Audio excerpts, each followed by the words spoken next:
Welcome to the first edition of Open Court with MJ Akbar.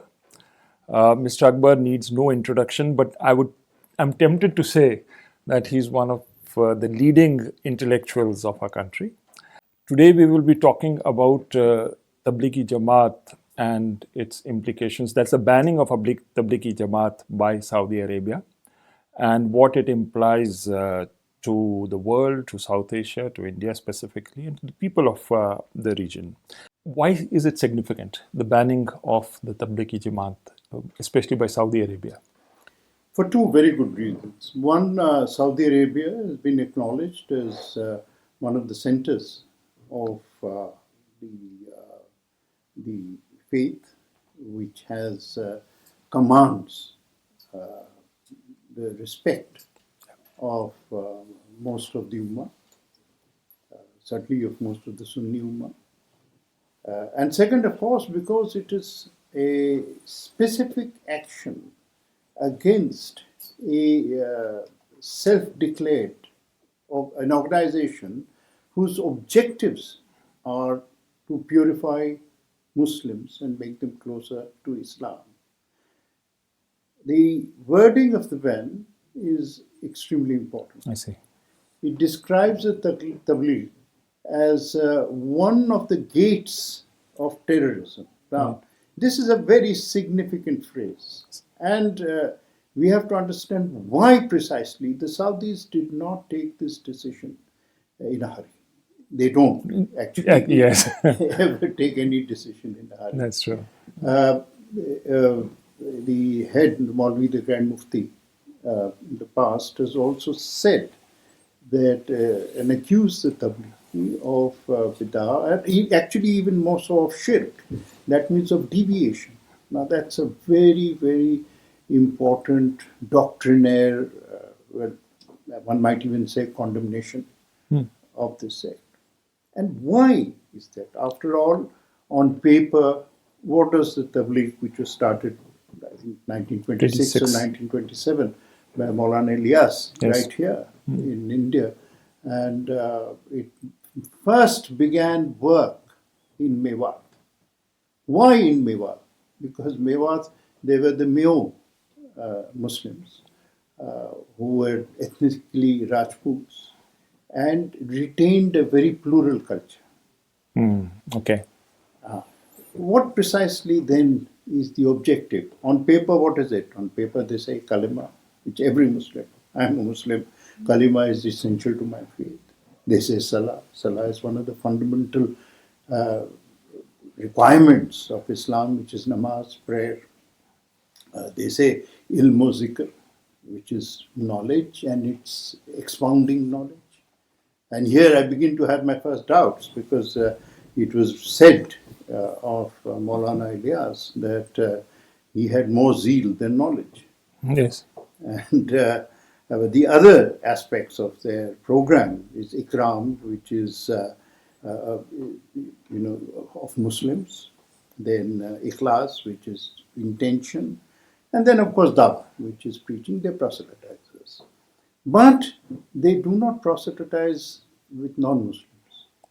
Their intention is actually to drive Muslims towards a mental condition which makes them completely insular, and which, in my view, actually takes them away from the fundamental principles of the Holy Quran. After all, every Muslim, the Quran Sharif, describes Allah as Rabbul Alameen. That means the Rabb of the whole Alam, the Rabb of every creation, which means He has created both you and me, irrespective of your faith and mine. He is the Allah of all of us. The Prophet, peace be upon his name, was sent as a benediction and for the benefit of all, not just of a certain number of people. Now, therefore, implicit in this is pluralism. That is, yes, we must live together because we are all creations of the same. And let Allah be the judge. Then what is so objectionable about the Tablighi doctrine, if I put it, which would invite a ban on them? So, what do you think? Is there a contextual reason for that, or is it ideological? And if it is contextual, then why now? So there is a backstory to this. So we'd be very happy if you could elaborate on that. Well, the backstory to this is actually lies in what many people who have been inquiring into this and into their impact on current aspects of terrorism and where the relationships lie. So there's been very much by way of detailed study on this matter. But your basic question is, where is the doctrinaire? If you make Muslims into basically the creatures of an imagined doctrine, I mean, they are driving and creating a mindset, and it is in the mindset, that is why it is used, that it is one of the gates towards terrorism. And of course, there have been many instances where, Harkatul Mujahideen, for example, its founders were believed to have emerged from the Tablighi movement, so on. The very interesting, they began.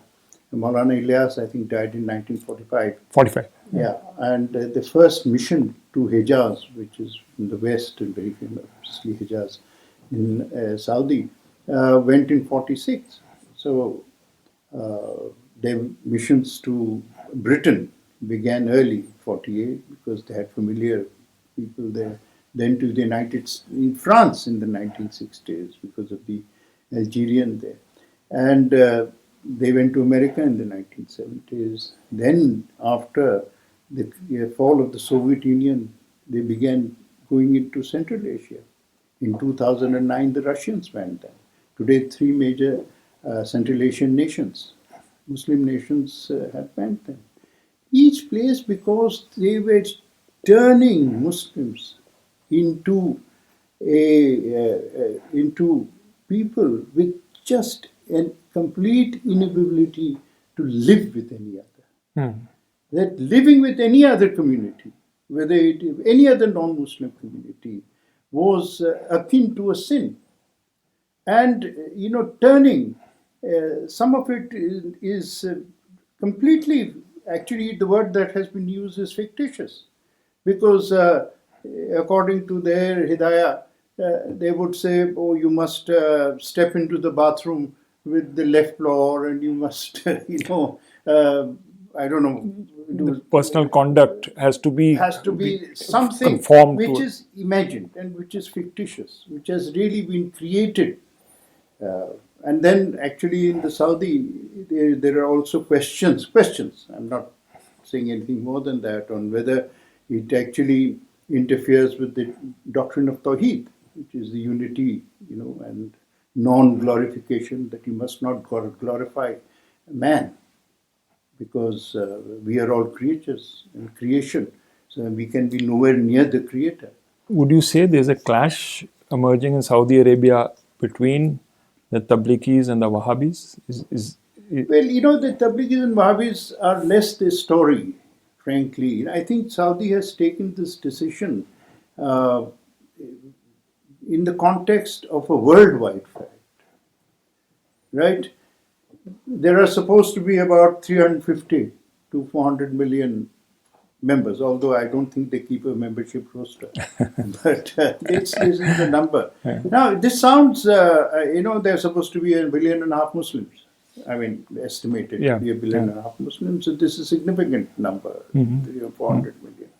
But if you look at the fact that their largest population, largest membership force is number one in Bangladesh. Yes. Number two in Pakistan. Right. Right. Then you can imagine that in Pakistan and Bangladesh, which are 200 and 150, out of the percentages are far higher. True. And therefore their ability to impact upon, and now, there was a Tablighi Jamaat in, I think, Aurangabad in India, which was the largest ever. about 4 million. So the impact on societies and people are worried, and I think Saudis have taken a lead in saying things which others were perhaps more reluctant to say it. And I think that is what leadership is all about. Leadership is about saying things that are necessary, even where others might feel a little hesitant. So I think this is extremely important. जी अकबर साहब, मैं जानना चाहूँगी कि Saudi अरब ने जब ये कदम उठाया है अब, तो बाकी देशों में इसकी क्या प्रतिक्रिया हो सकती है, और ख़ास तौर से अगर हम भारत की बात करें तो भारत में भी जो है वो मांग की जा रही है कि तबलीगी जमात को बैन किया जाए, तो आपको लगता है कि यहाँ ये कदम उठाना चाहिए? देखिए हमारे यहाँ ये बैन जो है ना, देखिए सऊदी में सिर्फ एक इडिक्ट है जिसमें कहा गया है कि ये खतरा है, जी ठीक है, और ये नहीं कहा है कि आप सबको, ये हमारा जो काम है, समाज का जो काम है, हमारे देश के, अपने देश भारत के मुसलमानों की जो लीडरशिप है उनका काम है कि इनको सही रास्ते पे लाएं. आप अगर कोई कदम ऐसा लें जो इनको शायद और भी क्रूर कर दे, तो ये कहीं काउंटर प्रोडक्टिव ना हो जाए. तो एक बहुत तरीके हैं, और मैं समझता हूँ कि बहुत लोग इस चीज़ पे काम भी कर रहे हैं, क्योंकि सिर्फ मैंने मुसलमानों में सिर्फ एक की तरह थोड़ी है, तबलीग के सिवा और भी है. हमारे यहाँ खासकर हमारे मुल्क में जो सूफी ट्रेडिशन है वो हर मज़ार पे चले जाइए. मज़ार अजमेर शरीफ बरवाला कायम रखे क़यामत तक, लेकिन अजमेर शरीफ भरा है. तो उसकी जो कल्चर है, उसकी जो एक तहजीब है, वो बहुत मजबूत है जी. लेकिन जो 2019 में जिस तरह से जो काफ़ी ये इस तरह की मांग उठी थी और कोविड के केसेस बढ़े थे, और तब विवादों में आ गई थी जो संस्था तबलीगी जमात, और अब एक बार फिर ये, तो अगर हम भारत, बांग्लादेश, पाकिस्तान, इन देशों की बात करें जहाँ काफ़ी ज़्यादा है, इन पर असर किस तरह देख रहे हैं? देखिए ये नीयत की बात होती है जी. क्या आप बैन इसलिए करना चाहते हैं क्योंकि आपकी कोई और एजेंडा है, या बैन इसलिए चाहते हैं क्योंकि कुछ मुसलमान जो बहक गए हैं उनको सही रास्ते पे लाना है. तो अगर सही रास्ते पे लाना है तो दो तरीके होते हैं. समझा के लाया जा, प्यार से भी लाया जा सकता है. हाँ, अगर कोई टेररिज्म के साथ जुड़ा हो तब उसके खिलाफ पूरी कार्रवाई कीजिए, इसमें कोई दो राय नहीं, ज़रूर कार्रवाई कीजिए. लेकिन इतने लोग हैं, ये इनको जो मैं समझता हूँ सिंसेरिटी से तबलीग के लीडरों ने काम किया है, उनको तबलीग में लाने के लिए अगर उसी से सिंसेरिटी और मेहनत से हम काम करें उनको हटाने के लिए, तब ये मसला अमन से सुलझेगा. My question related to what you have said, Mr. Akbar, is how do we, in the current context, approach the Tabligis? Should it be a policy of engagement, or should it be a policy of isolation broadly, or somewhere in between? There is no need for a policy of isolation since they have self-isolated. Right. So, in fact, the problem is that they have self-isolated. Right? So the problem is one of engagement. Engagement, yes. And therefore we must bring these policies. You go to, we are sitting in one part of Delhi. If you go to Nizamuddin West, you will find their workers, you will find their headquarters. They're young people, many of them are young people. They're not necessarily old people, with confirmed mindsets. Those young people must be told that there is a far larger and far more correct picture of Islam, which has been denied to you because you have got an education of only a marginal kind. Who engages? Muslim leaders themselves must engage. It is their responsibility first. After all, Muslim leaders are the best qualified to tell them what is right, what is the true Islam, and what is a sort of what is deviation. India is one of the great centers of Islamic scholarship. After all, the whole of Deoband is full of madrasas which actually engage in very serious scholarship.